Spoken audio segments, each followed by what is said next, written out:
यहाँ विशाल भी कनिका के आने का बेसब्री से इंतज़ार कर रहा था। थोड़ी ही देर में कनिका पार्टी में पहुंची, मगर वो अकेली नहीं थी, उसके साथ कोई और भी था। कनिका के साथ जो शख्स था वो दिखने में काफ़ी अट्रैक्टिव लग रहा था। कनिका उसकी बाहों में बाहें डाले अपनी फ्रेंड रितु के पास गई। रितु उस शख्स को देखकर बोली, ये कौन है? कनिका ने मुस्कुराते हुए कहा, मैंने तुझसे कहा था ना कि तेरे बर्थडे पर मैं तुझे एक सरप्राइज़ दूंगी।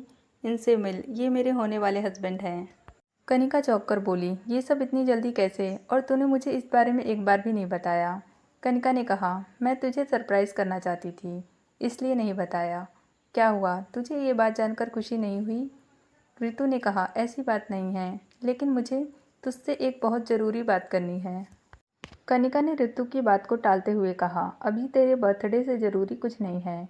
चल अब जल्दी से अपना केक कट कर। केक देखकर तो मेरे मुंह में पानी आ रहा है। रितु ने केक कट किया और सबको अपने हाथों से केक खिलाया। सभी लोग पार्टी एंजॉय कर रहे थे, लेकिन पूरी पार्टी में विशाल कहीं नज़र नहीं आ रहा था। दरअसल जैसे ही विशाल ने कनिका की शादी की खबर सुनी, उसका दिल पूरी तरह से टूट गया और वो पार्टी छोड़कर घर से बाहर चला गया। जब रितु ने देखा कि विशाल कहीं नज़र नहीं आ रहा है, तो वो उसको ढूंढते हुए उसके कमरे में गई, लेकिन विशाल वहाँ भी नहीं था। रितु विशाल के दिल का हाल अच्छी तरह से जानती थी। उसे पता था कि विशाल कनिका को दिलो जान से चाहता है, इसलिए विशाल का अचानक से घर से गायब हो जाने पर रितु को चिंता होने लगी। रितु ने विशाल को कॉल किया, लेकिन विशाल ने कॉल रिसीव नहीं किया।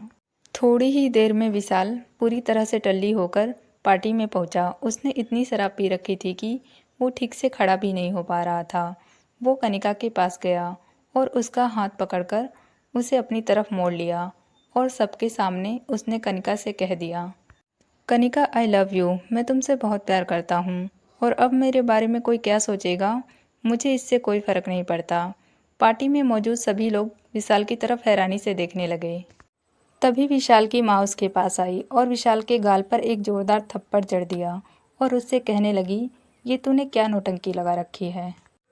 तुझे पता भी है जिससे तू सबके सामने अपने प्यार का इजहार कर रहा है, अब वो किसी और की होने वाली पत्नी है।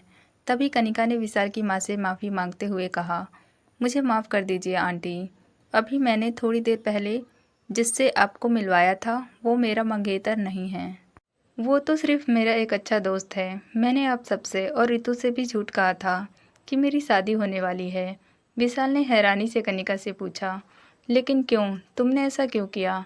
तभी कनिका ने हल्की मुस्कान के साथ कहा, अगर मैं ऐसा नहीं करती तो तुम सबके सामने मुझसे अपने प्यार का इजहार कैसे करते?